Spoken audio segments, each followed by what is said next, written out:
And welcome back to another episode of Real Reviews. My name is Jamison Rabbitt, and it is my pleasure today to be joined by a man who never finished the Iditarod. His name is Mike Roth. I don't think I ever started it.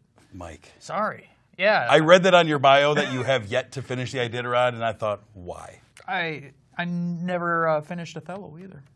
Never started it. That's next week's fact. You just threw it out there. Now I got to find a new one. Unbelievable. This week in theaters, we only had 2 movies to talk about, but Yeah. but It feels weird talk. saying only 2 since we've had The so last many couple of weeks, them. it's been a lot of them, and quantity over quality, I would say. Yes, yeah. This week we'll see what we have. Yeah. But this week we have a Walk in the Woods and Transporter Refueled, so stick around for this. Let's get right into it, though. On the marquee this week, we'll start with A Walk in the Woods from director Kevin Kwapis. It is the newest movie starring Robert Redford and Nick Nolte playing 2 friends who are going off on an adventure. Robert Redford's character, Bill Bryson, is a travel writer who feels the pang of midlife crisis and kind of realizes he has unfulfilled goals in his life. And he decides, you know what? I'm going to go hike the Appalachian Trail. I'm going to do something that they say can't be done by a man my age. It's a very bold idea. Yeah, and he's like, I'm doing it. His wife, played by Emma Thompson, is begging him not to. Like, you can't do it. You're too old. No way. And he calls around to all of his friends.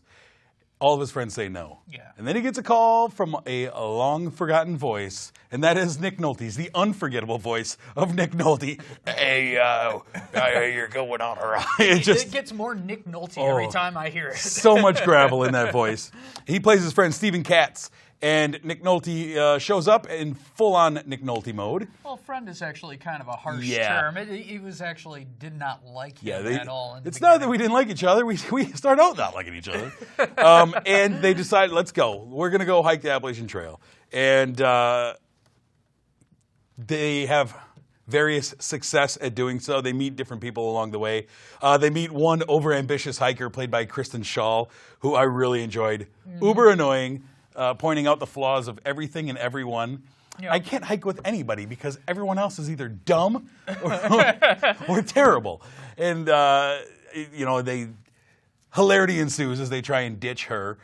They run into a motel owner played by Mary Steenburgen. There's a little romance there. There's a little romantic interest. Surprisingly small role, too. Yeah.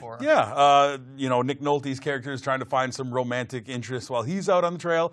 And it's supposed to be a story of discovering yourself along the way. And it's supposed to be funny. And unfortunately, Bill Bryson, who wrote this is about his journey, his real journey.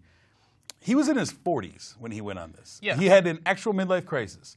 Unfortunately, Robert Redford and Nick Nolte are in their 70s. Yes, they are. Late 70s for one of them. Yes. And it plays really differently as a couple of old guys as opposed to guy in his midlife crisis, let's go. I mean, really, in the real world, this is not possible. A 70-year-old man to hike a 2,000-mile trail that goes up and down steep grades of mountain. Hey. Someone of that age has to train. Robert Redford's character, he just went, I'm going to hike it. I'm 70 years old. And then his friend, who is even in worse shape, Nick Nolte, there's a scene right in the beginning, this is not a spoiler, where you see him hiking away from the starting point building of from the car, and Nick Nolte is already wheezing and he's limping, and you could still see like the building where they had their pancakes. There's the parking lot right there. Yeah, and I mean, right away it gives you the idea that these people will not make it up this hill, much less a day. Is it going to be up the whole way to Maine? Yeah, it's these guys in real life would die, and there's doctors would definitely tell them not to do this. That's my biggest gripe with the movie is that unfortunately it would have played better with a cast that was maybe 20 years younger. And this movie was optioned by Robert Redford 20 years ago. Yeah. It was supposed to be the final Robert Redford, Paul Newman movie. It was supposed to be the bow on their careers together, on the great films that they did together. And we lost Paul Newman. Yeah. And so it just kind of sat around. And instead of recasting it and going with someone more age appropriate to the story, because this is an actual story, he still decided to do it. And I really enjoy Robert Redford. Even these later years, Robert Redford, All Is Lost, one of his more recent movies, I thought was one of the great films of a couple years ago. Unfortunately, this story, he still has some charisma to him, but he is an old man at this point. And throwing aside the whole realism of it, I really didn't find the humor to be very organic. I felt like it was forced. I felt like you had two guys that had a prime, but they're not really working too well at trying to make their characters believable or, you know. Yeah. See, and I thought there were some funny moments. And for me, I had a smile on my face through a majority of the movie. Watching Nick Nolte is sometimes painful.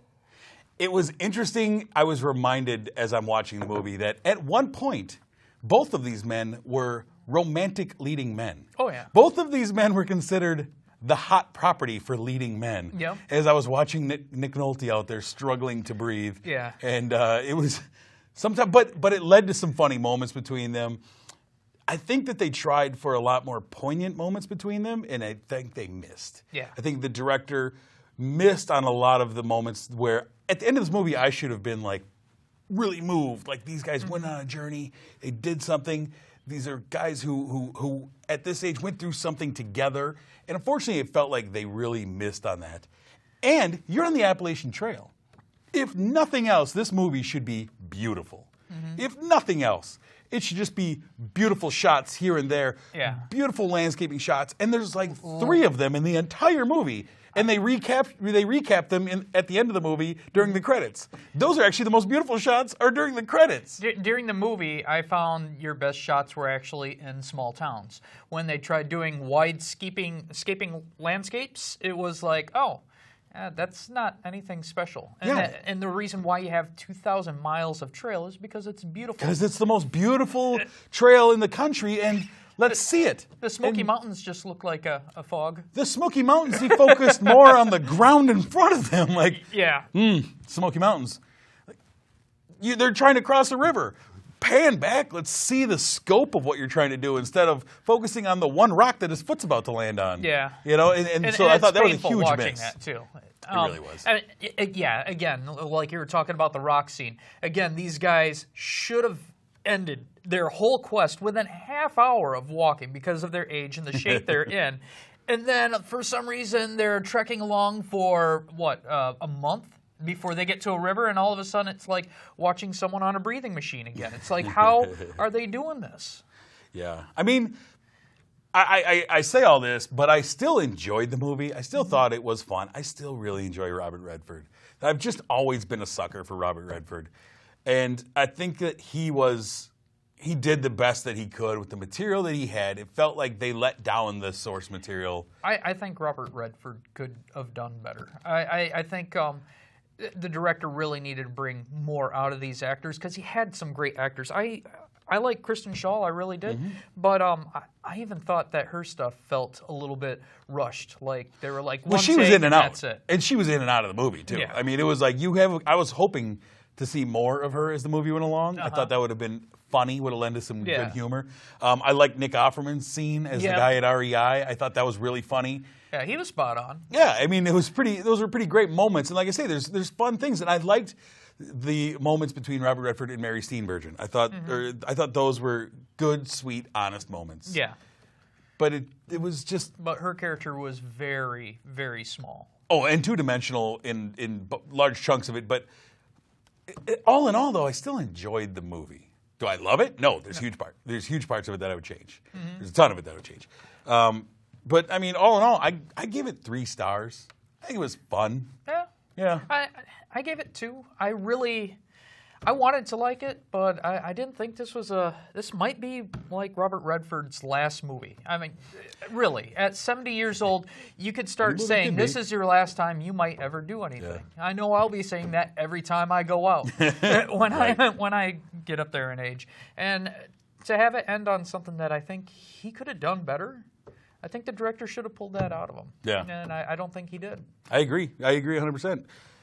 The movie you have for us on the marquee tonight, sir. Well, this is the second movie that played. Not as well known You or use the term, filled with talented cast. You use the term movie very loosely. Yeah, it is what it is. Yeah. I went to see the Transporter Refueled. They could not grab Statham. He wanted $11 million in order to do this movie, but they weren't going to give him. I think he was asking for whatever it was that wasn't going to get him in this movie. Yeah. If they would have said yes to 11, he said, I mean 15. And I'm surprised because, I mean, this is kind of Statham's thing. They got a guy. They were like, okay, we can't get Statham. Let's get a guy who's trying too hard to act like Statham, but scream. less personality. Yeah. But anyhow, let's go into the meat of the movie. Transporter by Camille Delamare, who also did Brick Mansions, which I also was not too thrilled with.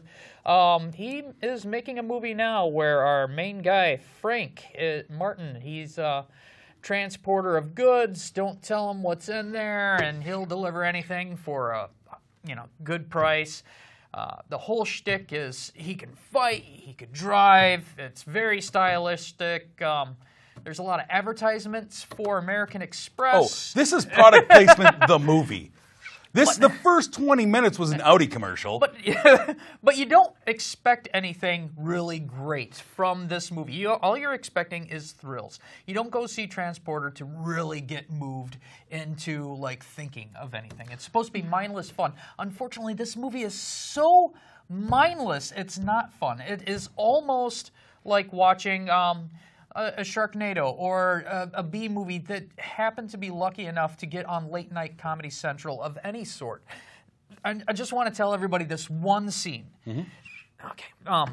Frank gets out of the car. He has 3 women in the background, which I really don't care about at all. Yep. But they're just screaming. These people are like master of disguise. They all look alike, even though they don't look alike. Yeah, right. And they're screaming because Frank gets out of the car and he starts fighting. He puts the car in neutral. It's literally going 2 miles per hour. Yeah, it is coasting. And it reminds me of the Austin Powers scene with the steamroller. Because No! the girls are just like, oh my God, you got to put on the brakes. Cut to, put on you the have brakes. 300 feet. While Frank is casually walking, not brisk, he's occasionally stopping in front to beat up somebody. The car, if it went out of control, if it did, it wouldn't blow up anything. It would probably barely scrape It would have the stopped paint. if it would have hit him. Yeah. It didn't have the really momentum would've. to It push would've. him down. And it's supposed to be a thrilling moment where everybody has suspense, but instead I'm rolling my eyes like I have been doing throughout this entire movie every 5 minutes.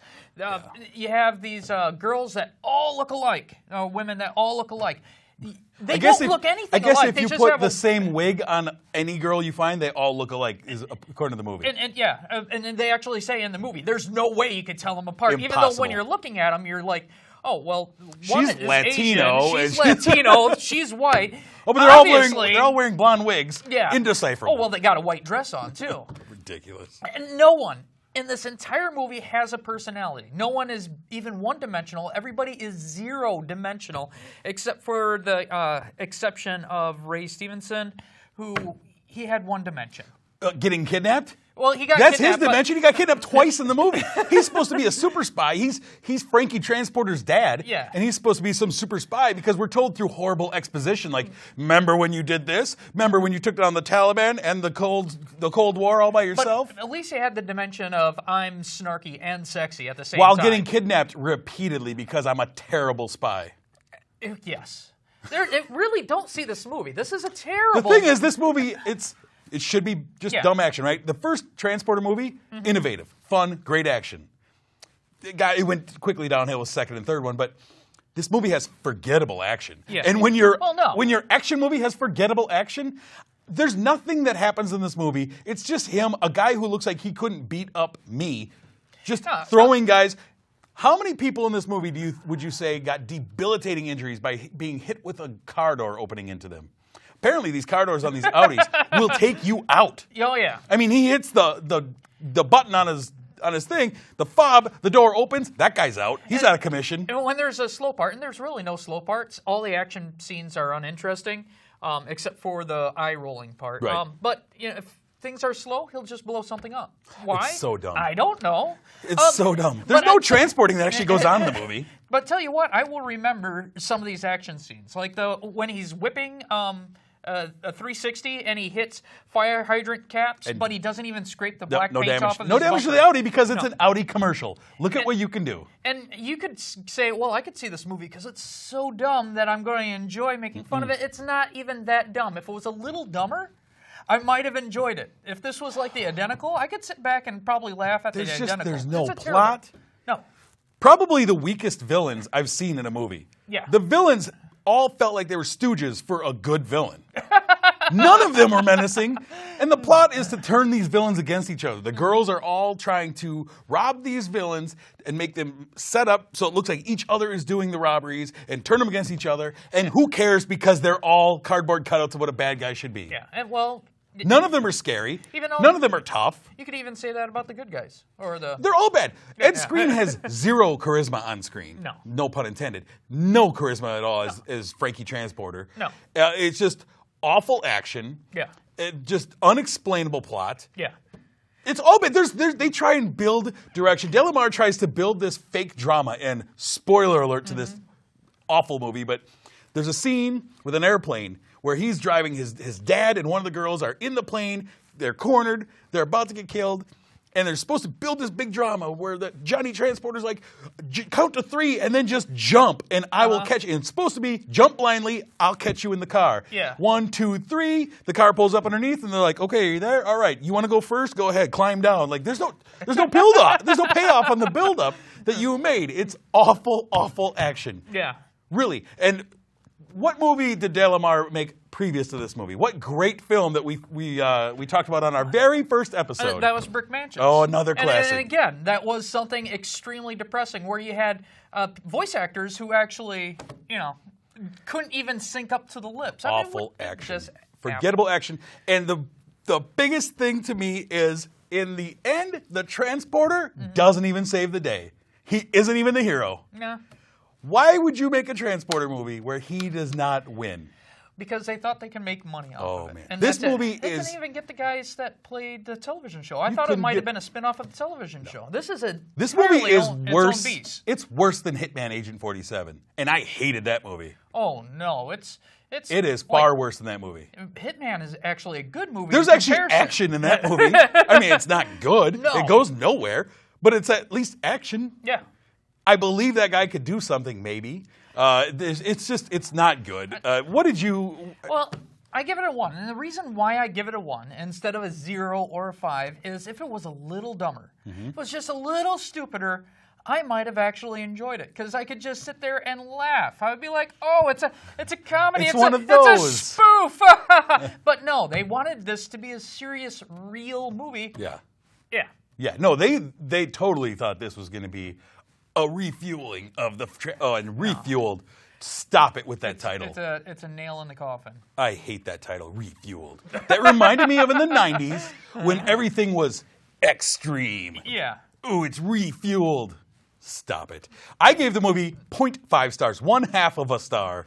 I truly hated this movie. Curious, why did you give it a 0.5? Because I don't give zeros. Instead of a 0. You gotta give a 0. It's a part of the scale. It's got to be offensively bad for me to give it a 0. And it wasn't. You were not offended. I wasn't offended. I just hated it. I'm gonna have someone just run in. We spelled and just Refueled wrong. Yes. Slap you in the middle of a bad movie, so you could say, you know what? I was offended 0. That's what I need. That's exactly what I need. Make fun of that man's beard. Let's move into our real reviews movie throwback, sir. And we're going to throw back to a movie spinning off of our previous film, spinning off of A Walk in the Woods. Yep. Let's talk about a movie about some guys who decide to go on a trip into the great wilderness. Yep. We're going to go Place to... of great beauty. Exactly. Let's go check it out. We're a bunch of city slickers. Let's go check out the beautiful countryside. 1972's film, Deliverance. Yes. I just want the banjo to start playing right now. Just... It's a love story. These guys, they need to get out onto this river before the dam is made because pretty soon this is all going to be a lake. Yeah, the Calahoosie River is about to be dammed, so Burt Reynolds, John Voight, Ned Beatty, and Ronnie Cox decide to go out, and we're going to go out for the weekend, and let's have a fun weekend of adventure. We're going to go out into God's country. We're going to see it. and we're going to check out everything. Directed by John Mormon, and Burt Reynolds is your alpha male. He's the cocksure guy who knows what's going on. The rest of the guys are very wide-eyed, doughy. Let's go out. Okay, this will be fun. Whatever you say, Lewis. Well, Ned Beatty, come on. Oh, man, there's so many iconic scenes in this movie, from the inbreds in the beginning and the classic dueling banjos riff, which everyone should know. But everybody knows it for one scene, and that's the Squeal Like a Pig. Squeal Like a Pig. We're not going to go in it, but if you have not heard of this scene... poor Ned Beatty. Yeah. Poor Ned Beatty. This guy, he is still made fun of in the grocery store. Little kids, they're cruel. It is... There's so much that I like about this movie, and rewatching it again, it's been a few years since I watched Deliverance, and I just, first off, the cinematography, gorgeous. Like we said with The Walk in the Woods, when you have this landscape, use it, and he uses it well. It's Vilmos Zsigmond, who won multiple Academy Awards for cinematography, and he did a beautiful job with this. And this was made in '72. You think with all the technology we have now. You would think. Yeah. One would think. But it's a great story about just civilized men being terrorized as they are on the river, and they run into some hillbillies out there, moonshiners, and the rest of the movie is men facing real terror and doing things that they never thought they were capable of, and having things happen to them that they never dreamed of. And, some of them... Sometimes you got to kill a guy. I always thought I was just going to go canoeing with some of my buddies. Yeah. I didn't think I was going to be killing hillbillies with a bow and arrow this weekend. And I just love how all of them have to dig deep to survive. Yeah. It's good. Burt Reynolds is great, and all of them are great in this movie. I don't think there's a weak performance out of any of the four main guys. I do feel bad for Ned Beatty. I really do. That, in case you didn't know, that had to have been taken in one take, because no one was comfortable with having him do this scene over and over and over again. It is so still, after having seen that movie as many times as I have, it's still really uncomfortable. When you get to that scene, it's still makes you shiver. But it does a great job of, more than anything, more than just action and more than that one horrific scene, it does a great job of showing how lives and souls are affected by something like this. And this really affected the public, too. I mean, we're still talking about it. This movie was made in '72. People still reference it to now. I guess a year afterwards. Fun fact, 30 people died on the Chattanooga a year afterwards trying to recreate the Deliverance movie. What are you doing? I don't know why anybody would want to recreate that, personally. I'm just saying, it was a horrible time for these guys. Like, I'm going to dress up like those guys. I'm going to go out. I'm going to relive this movie because it was a great, fun story. I love Friday the 13th. I'm going to go out and be a victim. No. Yeah. But no, it's not going to. But here we are all these years later, and it holds up really strong. One of Burt Reynolds' great movies, especially one of the few great movies of his where he's not in a car. Yep.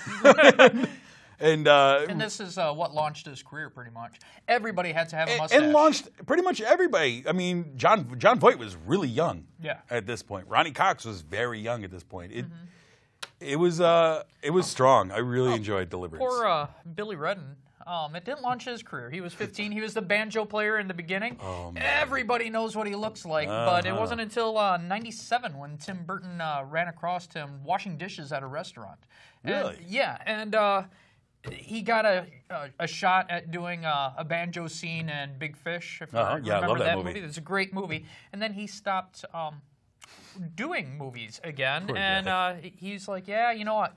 Doing Deliverance, that was one of the best times of my life. But, man, I sure wish I didn't have to work at Walmart to not pay my bills. I was the face of inbreeding to a generation. Yeah, and by the way, everybody, he wasn't inbred. Poor guy. I mean, yeah, that's what I'm saying. Like, everyone thinks of inbreeding, they think of my face. Yeah. Great. Yep, and this song. And he couldn't even play banjo. That was some other guy that played. He can play banjo now, but, I mean, back then. Poor kid. Poor kid. Guy. Having said all that, cruel sometimes. it is. It's a cruel mistress. But having said all that, go check out Deliverance. If you haven't seen it in a while, go check it out. It is. Unless you have kids, don't check it out with your kids. Yeah, maybe don't show that to the kids yet. Let them experience it the way everyone should, by accident. That's how I discovered it. I was like, I heard about this Deliverance movie. Right? Yeah, yeah. Okay, yeah. I heard about this Deliverance movie. I'm gonna check it out. Yeah, Oh, yeah. That's what I.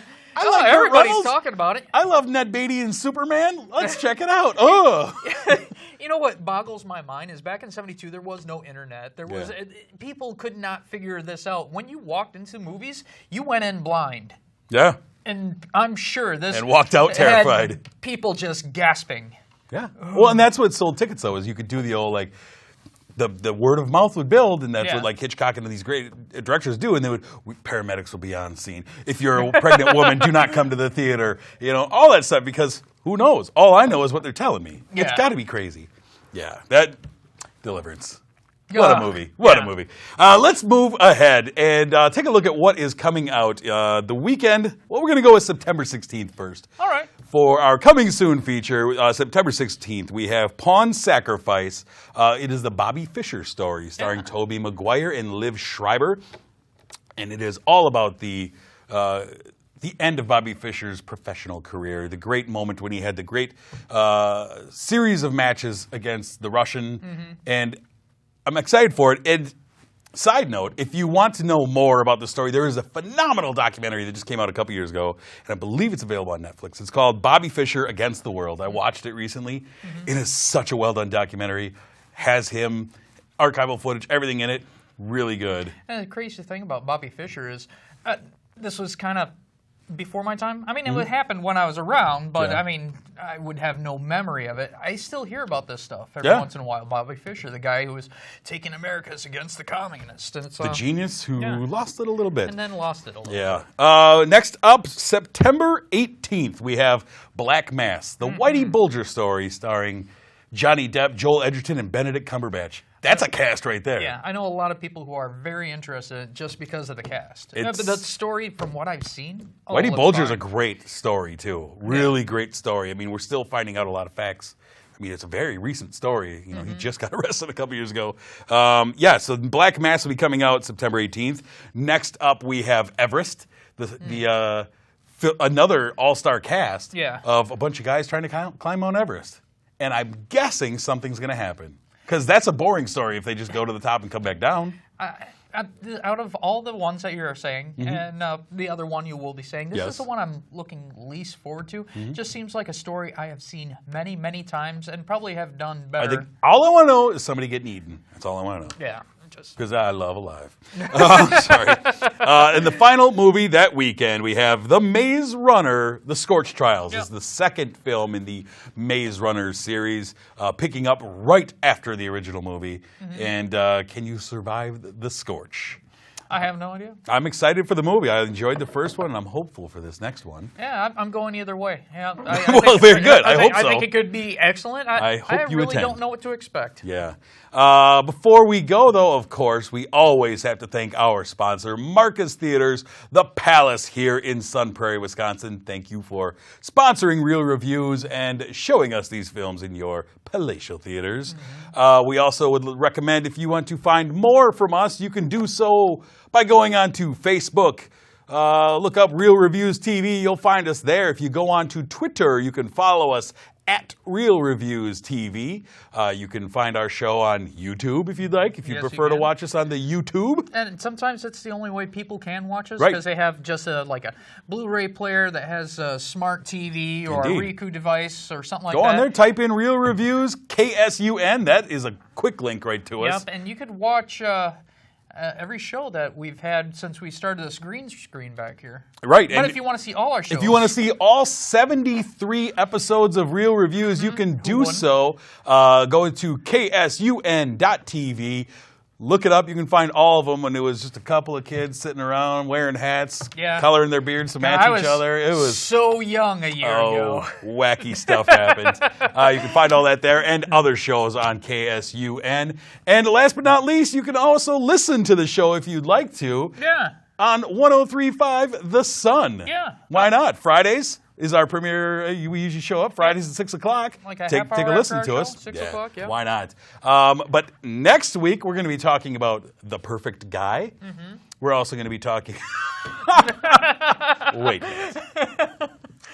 You are the perfect guy? Yeah. So next week when we review the movie, I'm going to compare you to the perfect guy. We're going to see how you stand up. No.